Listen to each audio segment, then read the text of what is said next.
driving into the Bandy Creek area of Big South Fork. I want to show everyone some things that we used to do and hang out, campground, some of the old buildings, and we'll drive down to Leatherwood after it's over and just record some places that we spent a lot of time in the past, hanging out, hiking, and just thoroughly enjoying this area. Again, this is Bandy Creek, part of the Big South Fork area. Here at the headquarters, equestrian center over to the right, an amphitheater, visitor center, and a interpretive museum on the left.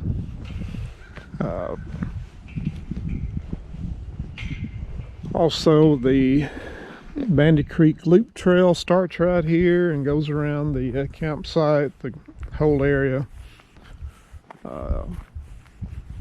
Again, this is sort of the headquarters of the park, and just a pretty neat place to hang out, especially in the visitor center. A lot of good stuff to see about the area. Got some good videos, tapes, things like that to pick up. So, place has been around since probably the early 80s. We started coming out here right when it opened, and sort of got off to a slow start, but more and more people discovered it. Turned into a hiking, horseback riding, backpacking, very, very neat place. So recommend it highly. Come out and check her out. Laura Blevins farmstead, example of the old homes they lived in back in the early 1900s. Small log cabin. Got the barn and the outhouses to the side, chicken coop.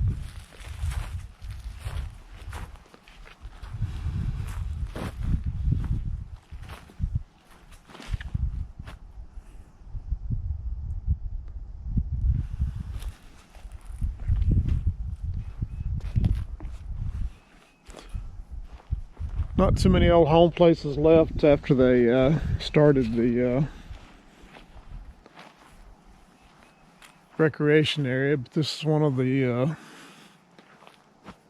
old homesteads still open. One of the old ones, to be honest with you. Blevins Cemetery down below us.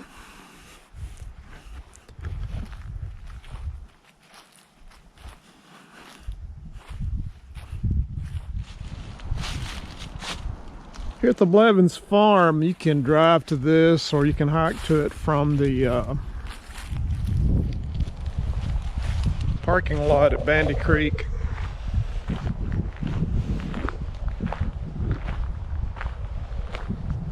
Sort of a typical recreation of a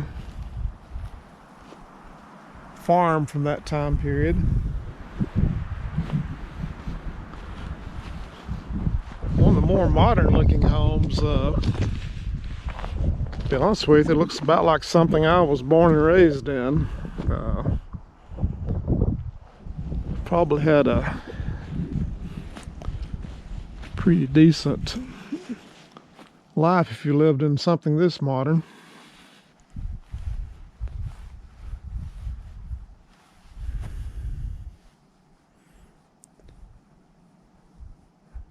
The Oscar Blevins resident home in 1950. 10 open acres. That was one of the problems from living in this area. The land was very hilly and very poor, very hard to make a decent living in this area.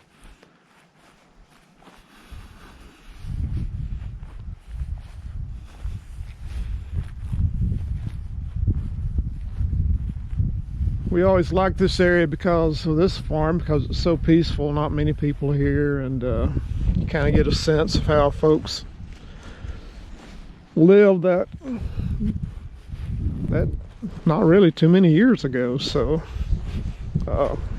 split rail fence.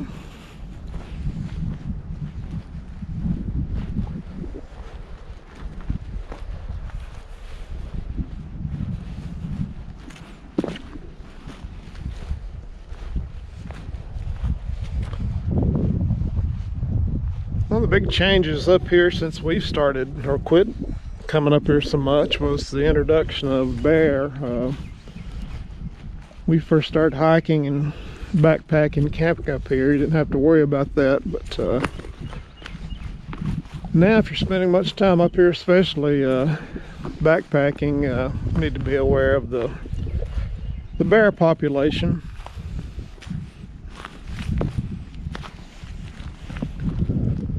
One of the old outbuildings.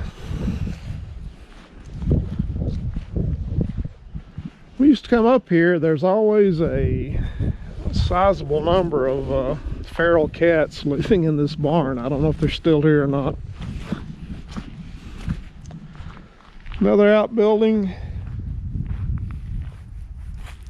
This is basically close to being a working farm. They still cut hay, bale hay.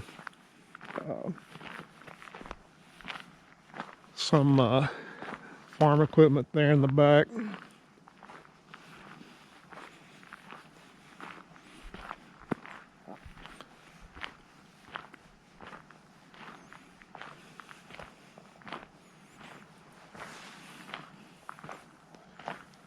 Well, don't see any. They may be inside because it's a pretty cool day today. Summertime, you can see a couple of old tomcats kind of hanging around the entrance there, but may be gone, I don't know.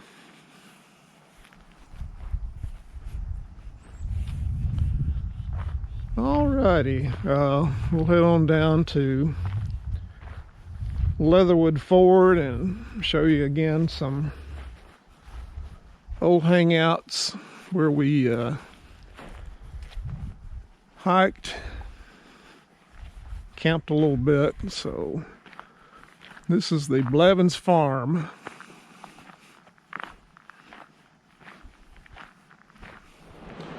Here at Leatherwood Ford, and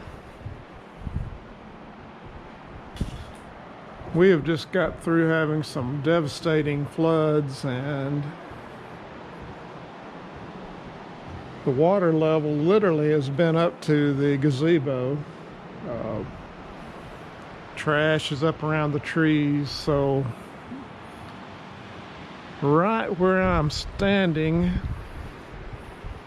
the water was in this parking lot just a couple of days ago. I don't know if you can see the trash in the pine tree in front of me. The original walk bridge is completely underwater. Of course, it has been washed out from flooding years ago, so no intentions really of rebuilding it. To do the Angel Falls Overlook Trail, you walk across the bridge and start the trail on the other side of the bridge, but pretty amazing how high the water was just a few days ago. Typically in low water, you can walk maybe 20-30 feet before you hit water, but my goodness, this is pretty amazing. Used to come here a lot, campsites. Well, there's no camping here, but campsites at Bandy, but we'd come down here and do the Angel Falls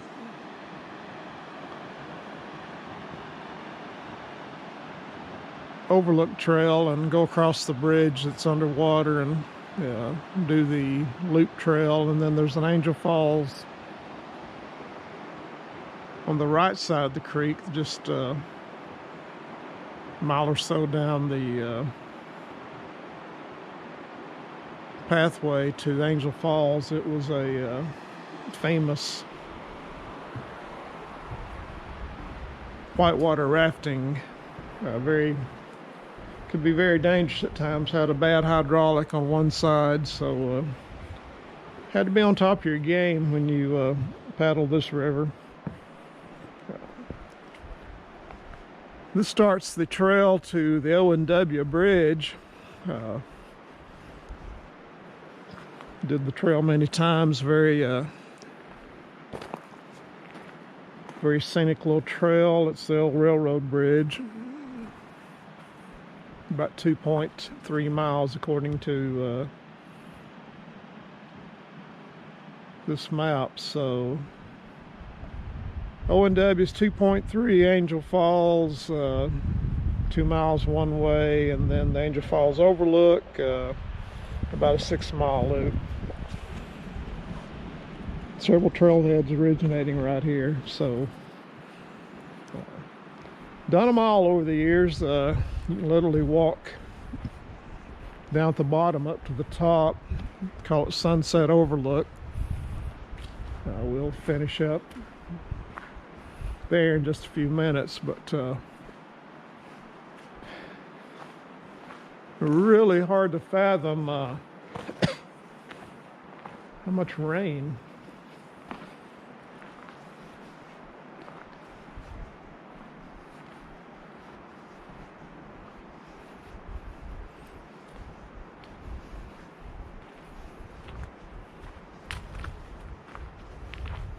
Walk just a few feet down O&W.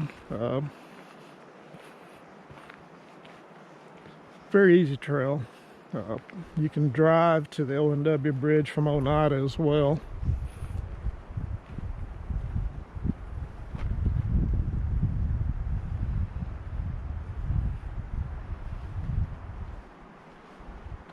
Lots of high water.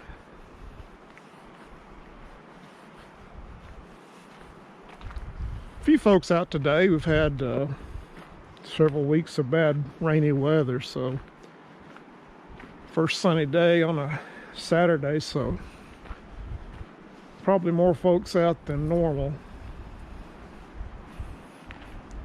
That's the other thing. We'd come up here years ago, even on the weekends.